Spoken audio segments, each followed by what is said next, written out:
يعني ايه كلمة ماكيت؟ وجات منين؟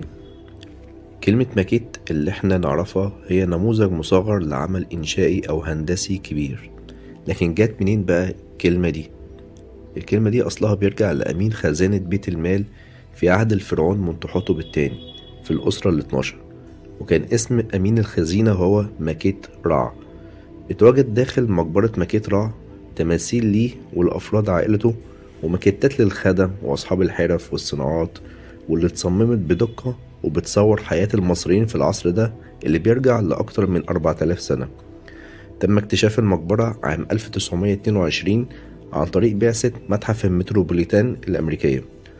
نص محتويات المقبرة دلوقتي موجود في المتحف المصري بالتحرير، والنص التاني في متحف المتروبوليتان بأمريكا.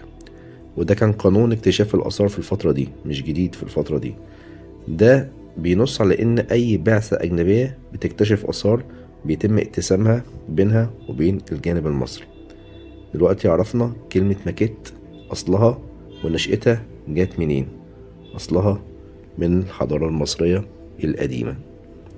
وشوفوا معانا روعة المجسمات اللي موجودة قدامكم حاليا.